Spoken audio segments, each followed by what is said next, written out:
Welcome back to another episode of the Ink and Impact podcast. Today, I am honored to have with us as guest Jason Jones from Jones Literary. And so you work as a publicist and help authors get their books out there in the media world. I know there are going to be a lot of people who are very interested in learning more about this. And so I thought we'd just start off with the basics. So how do you define PR? What all does that encompass? Yeah. Hi. Well, thanks for having me. Really grateful to be here. That's a really, common question.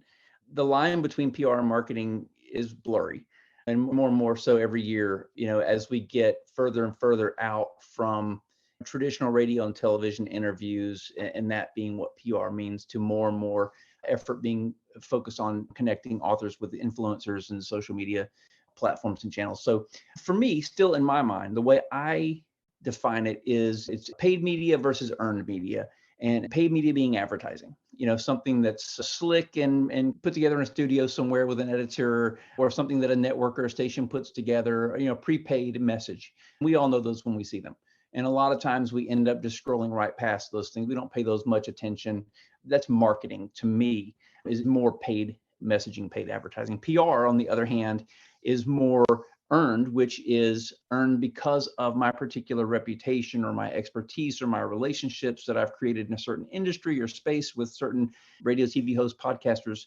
That's the earned media. And those are the interviews that we listen to, that we pay attention to, with a host or someone who we trust. We've learned to trust over a long period of time. We trust their recommendations. And if they have a guest on, we trust that that guest is going to influence and entertain and educate us, and we can go out and buy those books and those kinds of things. So for me, that's the easy answer to that question.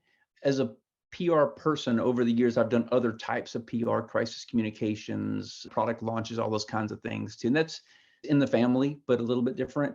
What I've done for the last 15 years is book PR, worked with authors, publishing houses, a lot of ministries and nonprofits too, booking radio and TV interviews, and the last few years, more and more podcasts.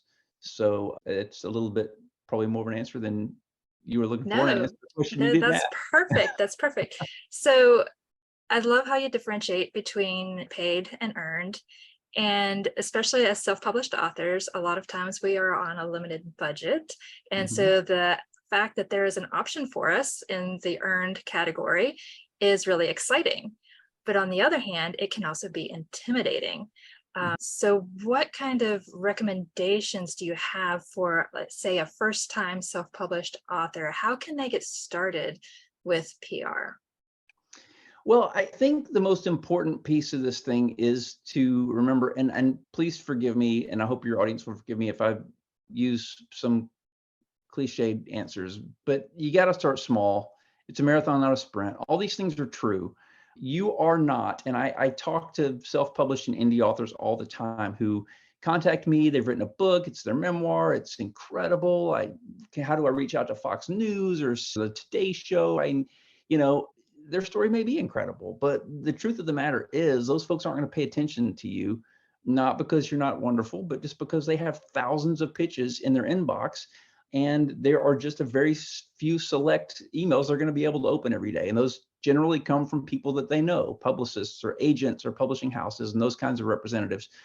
Or, occasionally if you write just the perfect email subject line and you've got just the right things included in that email, and we can get into what those things are, you'll have a shot. But I don't want to get too far ahead of myself. The answer to your question is to start small, gain some experience doing even the smallest podcasts. So you can only learn by doing this. I've written books about it. I talk about it all the time, but until you sit down in front of that camera and answer a question, or someone puts you on the spot, there's just no other way to learn. You're going to have questions asked of you that you're not ready to answer. You don't want that to happen on the Today Show. If you were somehow fortunate enough to end up in that kind of seat, you don't want that to be your first interview. You want to spend time getting some seasoning on smaller shows and kind of figure out how to navigate some of these questions. So start small. You'll become a better and better interview. And as you do these smaller shows, you're collecting social proof, evidence that you are an educated, informative, entertaining guest. And that's what the bigger shows need. to see, because their livelihood rides on booking great guests for those shows. They can't really afford to take a chance on a first-time author, homeschooled mom who's never written a book before and never done an interview. They're just not going to book you on the show in all likelihood. So you need to start small and get some of those interviews. And also, the other big mistake that a lot of first-time authors make is they reach out to me and they want to start doing interviews. And when does your book release? It releases next week. You've waited way too long to start that process. You need to start months and months in advance. Figure out who the folks are that you want to connect with and hope to be on their show. And you follow them on social and you comment in those threads and you become familiar with their shows. And there's just a way for you to become familiar with them and them with you. You review other people's books so that someday when you're asking for a review of your own, there's some equity there. There's all sorts of things you need to do, but the process can't start a week before your book release. And now I've rambled and I've forgotten your question. No, well, you answered that question. Starting small might mean, not exclusive to, but it might mean starting local, I'm guessing. Absolutely, yes. The people in your neighborhood, at your church, or in your whatever organizations you're a part of, at your kid's school, I would imagine letting them know that, hey, I'm an author, my book is coming along, it's coming out, or I have this backlist of titles I have. Right. Just making awareness in your area, I think, would help and make it potentially easier to talk to them, right? If it's somebody that you know and are comfortable with, you're more likely to not be as nervous about pitching yourself. Yeah, absolutely. And you're always most relevant in your own hometown. You're relevant because you're home. If you're an expert on a big national trend or topic, you're the hometown person that's going to be able to fill in your neighbors and friends and family on what does this national trend mean for our community?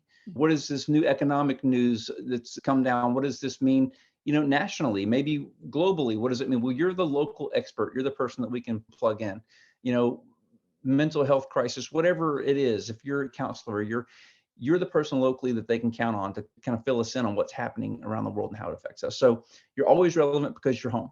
And of course, the pool of candidates they have to reach out to talk about those topics is obviously much smaller in Wilmington, North Carolina than it is. You're reaching out to, the Today Show, they've probably got 150 people that have emailed them this morning wanting to talk about these headlines.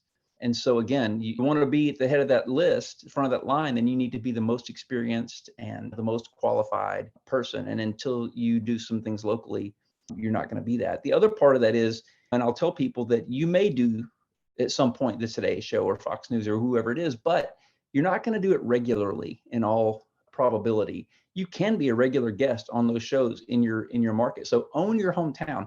What you don't realize too, a lot of these folks that you do see from time to time who are regulars on the networks, and there are some folks who are, but they're very, very few and far between. They do their local stuff too. They don't just do the Today Show and just do Good Morning America. They're doing their hometown stuff, whether it's in Chicago or Houston or, Topeka, wherever it is, they're doing the local stuff because you got to stay in practice, and it's always a good warm up to do the big stuff when you do the small stuff first. So yes, local is the answer. Don't ever overlook the local stuff. And I think that is, to circle all the way back to one of your first questions, that's a huge mistake that most people make. They want to skip that and go right to the big stuff.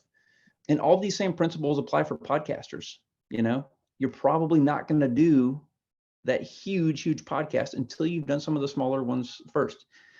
The request I get these days, everyone 15 years ago wanted to be on Oprah. Well, now everybody wants to I want to do Joe Rogan, or I want to be on, you name it, Jen Hatmaker, Jenny Allen, whoever it is. Those are big, that's a big targets, and they get pitched by every publicist and every publishing house. So yeah, you got to pay your dues a little bit first. And that's not an answer a lot of people want to hear. They don't want to do the work on social to build an audience. And really, honestly, that's the end game here.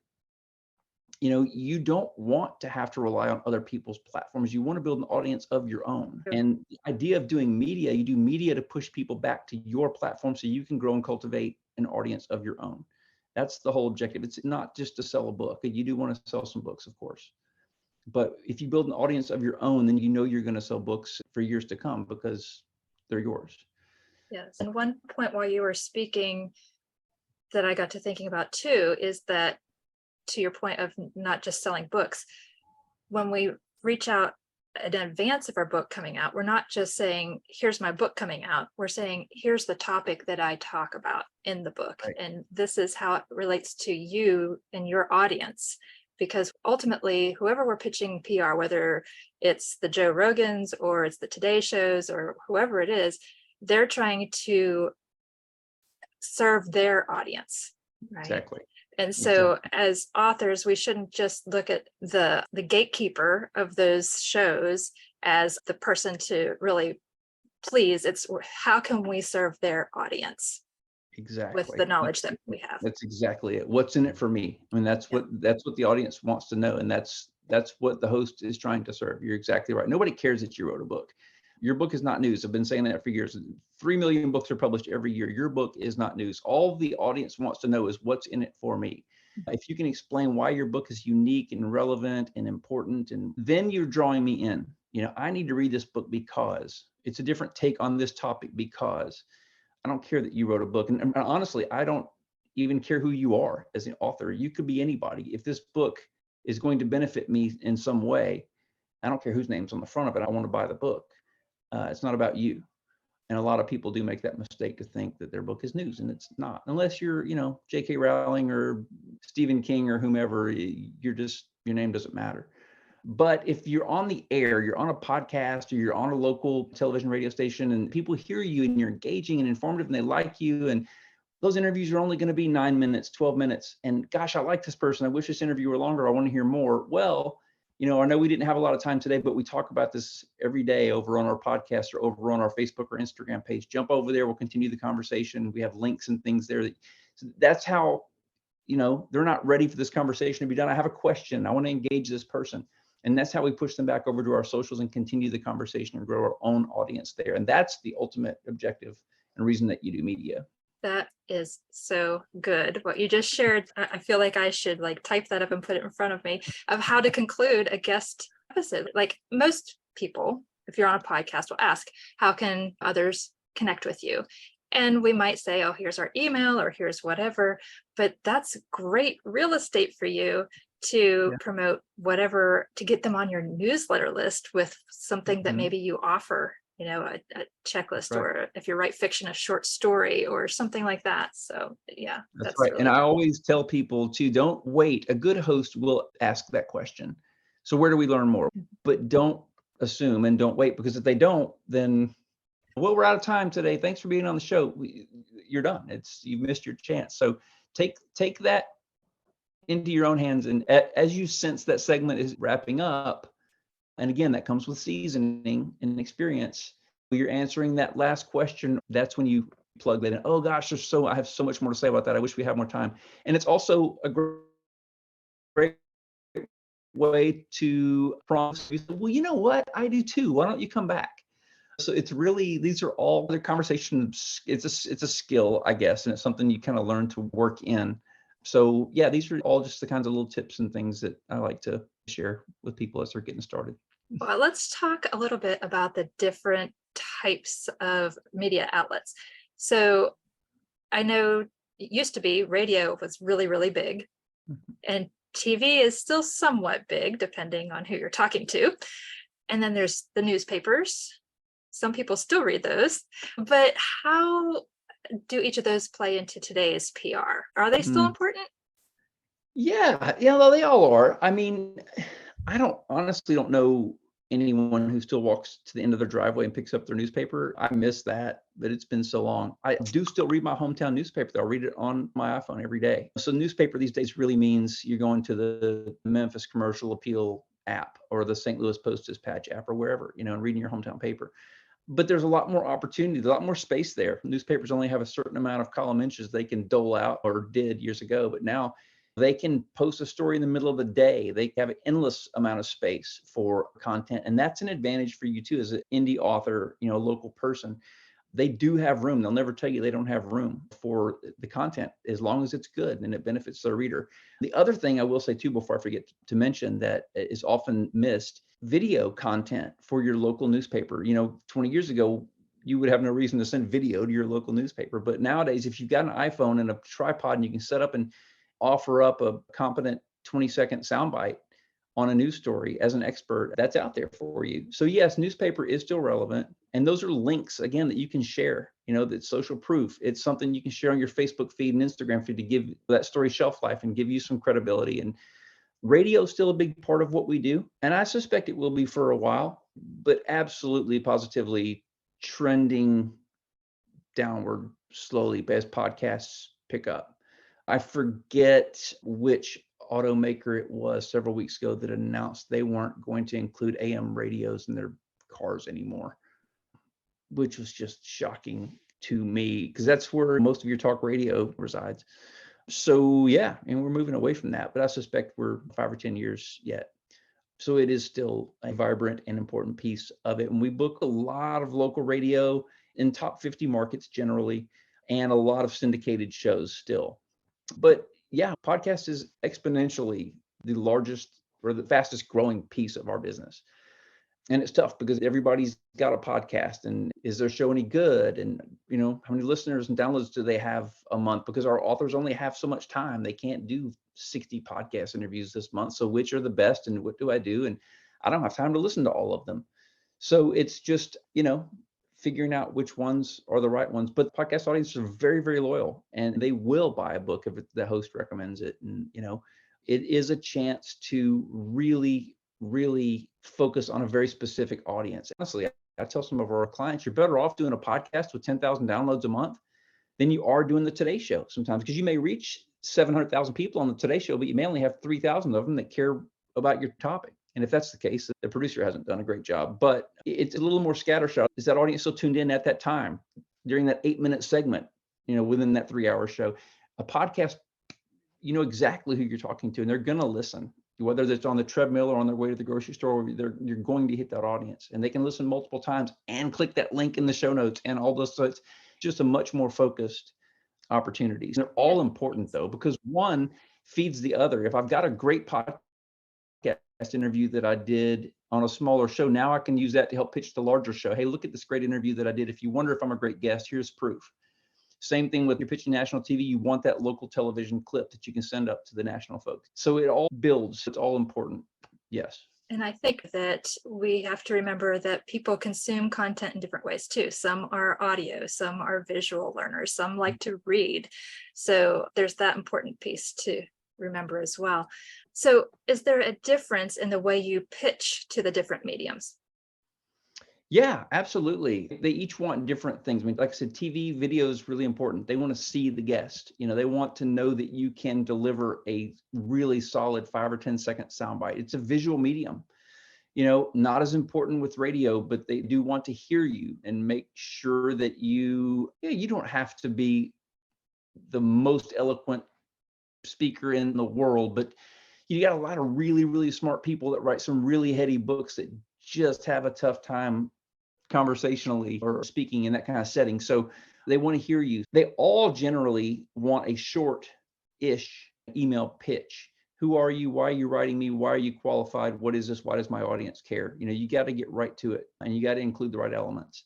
So, and the email subject line is really, really important. So in that sense, they're all the same, but there are different elements. The other important thing is they all want to know that you're familiar with their work. And, hey, listen to the show. Hey, love your segment last week on this topic or that topic. It made me think that I needed to write you and let you know that they want to know that, especially if you're local, they love knowing that you're local too. They need to know that, and you should lead with that. But if you're a doctor, you got 3 degrees in this particular you lead to, hey, I'm a doctor of blah, blah, blah. I've spent the last 20 years studying this particular topic. I saw your segment. I thought you should know that. Just get right to it, because that they've got lots and lots of emails to plow through, and they're not going to read a 700-word email with your life story, and they don't need to know that. So the way that we pitch them is a little different. Yeah, but there are some things that are consistent throughout, regardless of the medium. So we need to work on our subject lines for sure, and be familiar with whoever it is we're pitching, whatever podcast or TV show, radio show. Within the email itself, obviously we're, like you said, sharing how it's going to relate to their audience, and then whatever links to whatever mediums, whether it's audio clips, video clips, past guest blog posts, that kind of thing. Right. So something else that I think that I've heard, and please let me know if this is true, is that the importance of a media kit. And Yes. how important is that, and what should that include? Well, a media kit's really important because, again, circling back to they have a very limited amount of time. The easier you can make their job, the more convenient you can make it for them to find all the right information, the better your chances. They're not going to go hunting around for 30 minutes to try to find the basic information on you and where you've been and what you've done and why you're qualified. So a media kit is very important. Headshots, while you don't need to go sit in a studio and spend thousands of dollars on a headshot, you also don't need to take a snapshot from 6 years ago with your dog at an amusement park either. There's a certain level of professionalism that is expected. You need a concise bio. 100, 150 words is good. Generally letting them know who you are, where you're from, what your credentials are. If you have a particular history in a specific industry, or, just give them the most important information. Bullet pointed credentials, list out for them your history in an industry. And yes, doctorates are important. If you went to, Dallas Theological Seminary, whatever, that's all very important to know. But life experience is just as important. If you've spent 25 years raising 2 special needs kids, then you are infinitely more knowledgeable on that topic than somebody who's 24 years old and just got out of school with their degree in special needs education, whatever it is. So don't discount that life experience when you're listing out your credentials. Credentials are really, really important. Endorsements, if you have endorsements from respected individuals in a specific field or space, make sure you include those. The other piece, video, links to video and audio, very, very important. And all these things, by the way, and this goes for your email too. You don't want to send attachments. Attachments will often land your email in the trash or in a junk folder. So links are the way to go. And you want all this stuff bullet pointed out. 1 or 2 page press kit is plenty. And you want to break up those sections so that they're easily identifiable, easy to read, and they can get to the most important information first. A real brief bio on the book. We always include 100 words or so on the book, what it's about. A section on why it's particularly relevant. We will list some current headlines. Hey, this topic is trending right now, or over the last year, we've talked more and more about this. This book is a unique look at it because, you're never going to be the only book on a shelf about a particular topic. So you need to figure out, whether you are buying the book or you're going to Amazon and looking at the other books, and what perspective are they written from, who wrote them, how is your book different? So relevance, differentiation, a brief bio on the book, who the audience is. If you can specifically figure out 3 or 4 different bullets. No one's book is for everyone. That's just not realistic. That's a quick clue for a lot of people that maybe you don't know who your audience is. Try to list out as specifically as you can who those 2 or 3 top audiences are for your book. And that's, those are the biggest pieces of it. I think you always have to remember that a radio or television personality or a podcaster, their job is to talk about relevant topics, what the culture is talking about. What are we fighting about today? What's the most recent headline that everyone's talking about? You need to communicate that, hey, I'm on top of this too. I know what I'm part of this conversation. I'm clued in. And here's how I can uniquely contribute to that conversation. I have a very unique perspective, and this is what it is. And maybe your audience hasn't thought of it this way, but let me tell you. So it's tough to change the conversation. And oftentimes you can come off a little tone deaf if you try. For instance, I remember we had a book we were working on a couple of years ago, right after the whole George Floyd thing happened. And for me to have pitched that particular topic and author at that time would have been really almost offensive. Hey, this is what the country's talking about, like it or not, So you either wait until the conversation shifts a little bit, or we've moved on, or you figure out how can I contribute to this conversation that we're having. So you have to acknowledge that what is happening in the culture, and that you want to contribute to that conversation, because we're not going to change the entire conversation for you. That's an important point. Yes. Thank you for pointing that out. So I noticed on the media kit of your own that you had little images or screenshots of some of your live television interviews. Is that something that you had to create your own, or do they provide you with that kind of thing after the interview? We will typically get a link, and I'm trying to remember which clips those were. I think one of them may have been, we had an author on last year on Fox and Friends Weekend. I'll find the link to that segment and I'll screenshot it, and I will include that on my press kit with a link back to the interview. So that's typically how I do it. And you can almost always find that link. And again, that's the reason you're doing that interview. So it's really, really important, not only that you reach back out to the producers and the team that booked you and that you interviewed with a thank you, and just kind of a reminder, hey, if you ever need a follow-up, here's how you get me. And that's easy to do when you reach out and ask for a link. And a lot of times they're going to direct you to the website, and that's fine. It's just an excuse to kind of reach out and say thanks and ask. But yes. So the author's job isn't done once you've landed the interview. No, not at all. No, once you've landed it, I mean, I don't want to say that's the easy part, but it's the prep. I mean, you've got to really spend some time preparing for each interview. Get to know the host a little bit, dig through their social feeds, see what's important to them, see where they're from. Maybe you have mutual friends, see what topics they seem to talk about continually, figure out as much as you can about their audience so that you can have an easy conversation. This is all about relationship building too. You want for it to be easy. You want for them to enjoy you. You want them to want you back, and you don't have much time. You don't want to spend 20 minutes getting warmed up with one another, because then you're done. You want to jump on quickly and, hey, the interview starts in 60 seconds. We're off the air right now. Hey, I saw on social that you're a golfer and you played Pebble Beach last week. That's awesome. I played Pebble Beach 6 years ago. Can you believe, and all of a sudden now we've got some rapport and the interview's better and stronger and you're a little bit more memorable. So the prep is really important. And then the interview, of course, and then it's the follow-up and the thank you, after. Continuing to follow them on social, continue to comment on their feeds, and every so often send them an email and say, hey, saw your segment yesterday on this thing that was so interesting. Hope you're doing well. Hope to be back on with you sometime. Just be a real person. It's not strictly transactional. You got to think of it relationally too. These are real people. So no, the interview, the actual 2 or 3 minutes on the air or 10 minutes on the air is the smallest part of it and the easiest part of it. If you want to do it right and do it well and be on some of these shows over and again, that's the biggest piece of it. So how long is it acceptable to promote past interviews? Like, is there an expiration date of sorts for mentioning your media coverage? I don't think so. I mean, you've done big interviews, then there's no reason for me not to tell you that 4 years ago I was on CNN or whatever it is. That's still relevant. Now, hopefully I've got something more recent, that wasn't the only interview or the last interview that I did, but no, I mean, I don't think there's a shelf life on that stuff. If anything, it just shows that I have a history. I'm not new to the game. I've been doing this for a while. I think it's fine.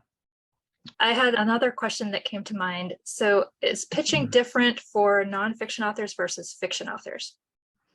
That's a really great question. And I get that one from time to time. Yes. I mean, in my estimation, it's easier for nonfiction authors because, there are very specific things that we're out there talking. It's pretty well cut and dried how you approach that. There's things that we're talking about. I'm an expert. I've written a book. I've done the research. I've got the degrees. Here's my qualifications. Let's talk. That's fairly well cut and dried. For fiction authors, though, yes, there are reviews and there are other things that are more important to fiction authors maybe than nonfiction authors, but it's the same in a sense because, and it takes coming at it a little differently, thinking about it a little differently. If you're a fiction author, a lot of times you have had to have immersed yourself in a particular industry or environment, or you write what you know, right, is what they say. And so if you know a particular part of the country, or if you, for instance, have written a series of books about a character who struggles with addiction, and maybe that character is based on a family member, you spent years kind of trying to help through this, you could consider yourself an expert on that topic, you know what I mean? And say credibly, hey, I have years of life experience and years of research that I put into this topic, and I've written a number of books, and yes, they're fiction, but they're based on real life experiences and characters. And so there's a certain sameness to that as well. Of course, there are different outlets that you're going to pitch as a fiction author, but and I'm not going to sit here and pretend to be an expert on fiction on that genre, because I haven't worked on a ton of fiction over the years. 90% of our work is with nonfiction authors, but especially in the Christian space, a lot of people out there writing Christian fiction, and you don't always know their backgrounds or kind of the theological perspective they bring to their work. And so we have to be really careful about that, who we work with and who we pitch them to and that kind of thing. So we haven't worked with a ton of fiction. I will say too, since I mentioned that, backtracking just a minute, it's really, really important on those press kits as a Christian author to include your theological training, if you have any, your denominational affiliation, that kind of thing, because to a lot of Christian media in particular, everyone's not maybe as ecumenical as we would. It's important to a lot of people. You know, we've worked with Southern Baptists and Pentecostals and you name it, but a lot of times those folks don't necessarily mix or line up certain things. So you need to let them know, hey, here's where I am, because it's going to come up. You might as well just lead with it on your press kit and just go ahead and get it out of the way. And that way, at least if you're on their show, then they're okay with where you're coming from. So that's really good. I've noticed that some Christian authors are now putting their statements of faith on their websites. So yeah, that's a really good point. Yeah, and we've done that on some press kits too. Statement of faith. Here's what I believe. Really, really important. This has all been really fascinating and lots of great content that you've shared with us today. One thing that we didn't touch on was op-ed pieces. Do you mind sharing a little bit about those and why they might be a good fit for some authors? Yeah, of course. Well, circling back to what we mentioned a few minutes ago about newspapers and their endless amount of space that they have online, there's an appetite for commentary. You know, these days it's news is almost more commentary than it is news. So there's a never-ending need for that kind of content, and just endless number of places that you can pitch your op-ed.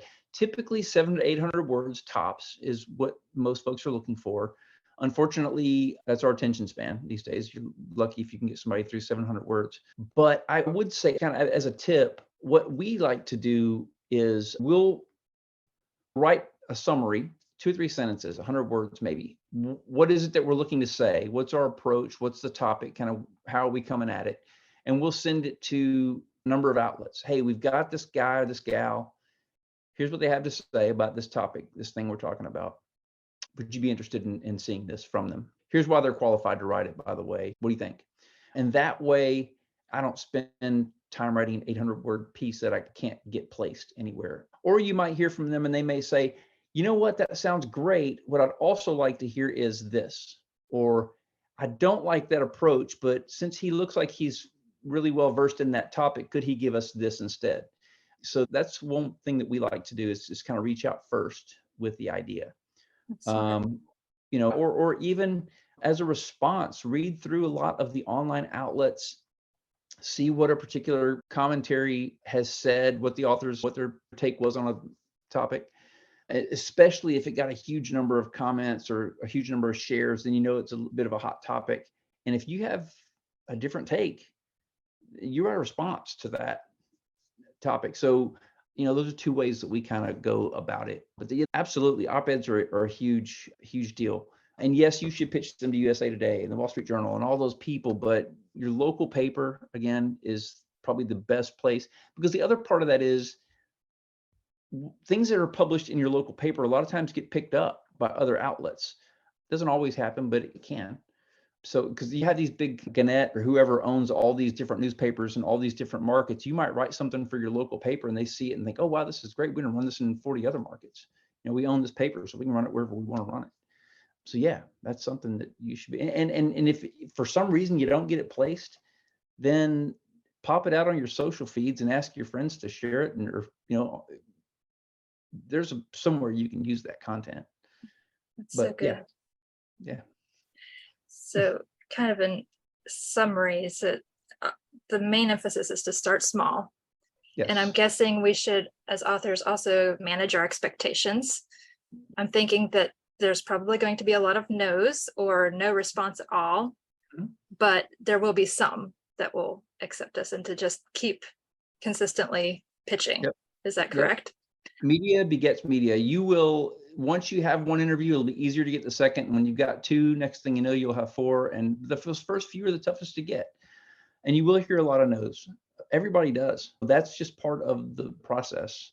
But yeah, absolutely start small. And you have to think big picture and long term. You're not going to write a book as a first time author, jump in 3 weeks before it releases, do a ton of media, sell 1 million books, and then walk away. This is something that takes months or years to brew. You've got to have the relationships and the knowledge of these outlets and some history. And again, people aren't interested in you showing up on the scene out of the wild blue yonder and selling them a product. They want to know that you're someone they can invest in. I want to be able to engage with this person, and I want to buy their next book and their next book. And, you know, so you got to be in it for the long haul, and you got to be willing to do it to build your own audience and then engage that audience. You can't just do media for 6 weeks and then people never hear from you again. That doesn't work either.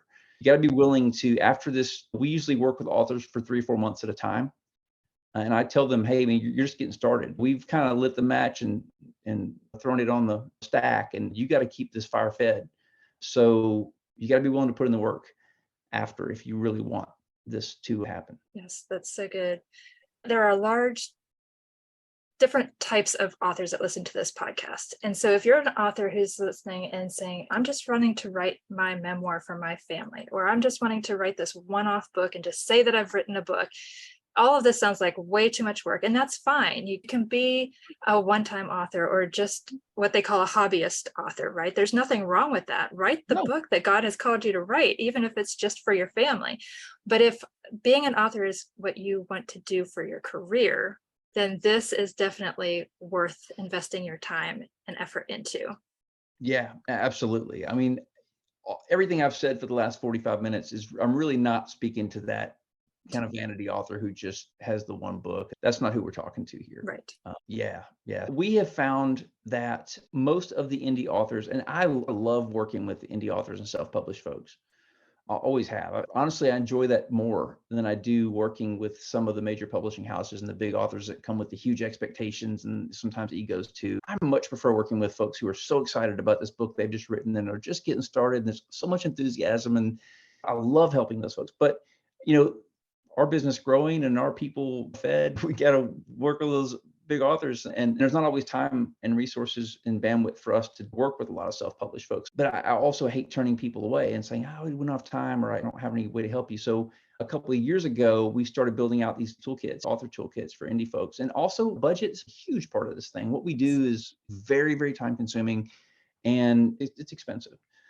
And so I wanted to be able to hand over some resources and tools to the indie folks. So we built some toolkits that we can hand off that I think are just going really well. People have been very encouraging regarding the help that they've gotten from our kits. And so we've made those available, and we do consultations and all sorts of stuff. And I love it. If you can't tell, I can ramble on and on about this stuff. It shows that you love the work that you do, which is a blessing. I love it. So tell authors where they can find this toolkit. Yeah, well, publiciststarterkit.com is one place. And there you'll find some starter tools and things anywhere from $27 to $77. Everything from media training videos, media training course, editorial calendars for the year for media. You can see what's generally going to be covered and when. Email scripts to help you write email pitches, that kind of thing. And then we've got a bigger package too that includes some consultations and a custom built press kit, media lists, and other things. And that is going to be at localprtoolkit.com. So when you asked about local earlier, we put our money where our mouth is on local. So it helps you book those local interviews, and then helps you understand what to do with them once you have. And that's localprtoolkit.com. That's awesome. And I will be putting the links to those in the show notes of this episode, as well as the blog version on the website, inkandimpact.com. So I just love everything that you've shared with me, Jason. Thank you for pouring out your wealth of information. So how can people connect with you? Are you on social, or what's the best way for people to connect with you? Yeah, Facebook or Instagram. Jones Literary is the name of our agency. Just follow us there, comment. Then you can send me a message on Facebook. I love engaging with folks and helping out. So love to hear from people there. Perfect. Thank you so much. Thank you for having me. It's been great to meet you.